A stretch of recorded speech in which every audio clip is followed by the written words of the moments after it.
અમરેલીને ક્યારે મળશે બ્રોડગેજ? કામ જે થઈ રહ્યું છે અહીંયા ગોકળ ગતિએ ચાલી રહ્યું છે. કોઈ પણ જાતની એવી રજૂઆતો છતાં લોકો ઝંખી રહ્યા છે કે અમને બ્રોડગેજ લાઈન ક્યારે મળે, રેલવે કનેક્ટિવિટી ક્યારે મળે.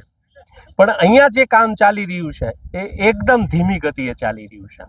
અહીંયા જે ઇસ્યુ છે એની હજી પૂરતી માહિતીઓ પણ અમને નથી મળતી. અહીંયા આજે મિશન બ્રોડગેજના તમામ સદસ્યોની આખી ટીમ આજે અમરેલી રેલવે સ્ટેશનની મુલાકાત લીધી અને ટ્રેનની સુવિધા ક્યારે મળી શકે છે, ટ્રેન ક્યારે શરૂ થઈ શકે છે એ માટે થઈને આજે લોકો અહીંયા આવ્યા, પણ કોઈ પરફેક્ટ માહિતી આ લોકો પાસે નથી.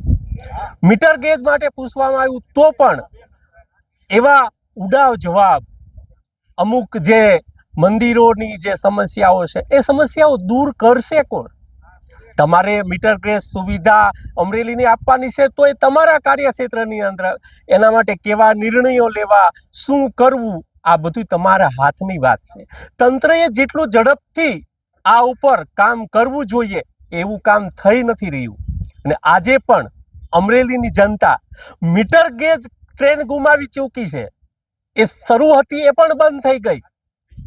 બ્રોડગેજ રેલવે કનેક્ટિવિટી ક્યારે મળશે રાહ જોવે છે અમરેલીની જનતા. रखने में थे, अब तोड़ने वाले हैं, तो कोई फायदा नहीं है उसका, कोई फायदा नहीं इसका।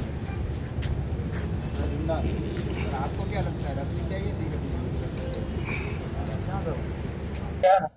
મિશન બ્રોડગેજ અમરેલી, રાજેશ ગાંધી મારું નામ છે. આજે રેલવે સ્ટેશનનું મેં નિરીક્ષણ કર્યું. એકચ્યુઅલી હકીકત શું છે, રેલવે સ્ટેશનમાં શું છે, તો સૌથી પહેલું અમે આવ્યા છીએ આજે અને જોયું ત્યાં જૂનું રેલવે સ્ટેશન છે. પહેલાં અમે પણ ન પાડવું એવા મતમાં હતા, પણ ફરજિયાત પાડવું પડે એવી અમને માહિતી મળી છે.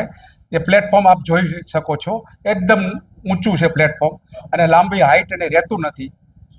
આ જૂનું 1912નું બિલ્ડિંગ છે, પુરાતન બિલ્ડિંગ છે. છતાં જો આ પડશે તો જ બ્રોડગેજ ચાલુ થશે એવી અમને માહિતી લીધી છે અમે.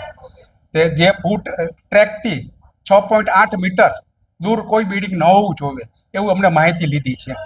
પણ આ એકદમ અડીને જ આવેલું છે, જેથી કરીને આને પડે તો જ બ્રોડગેજનું કામ આગળ વધી શકે એવી પોઝિશન છે.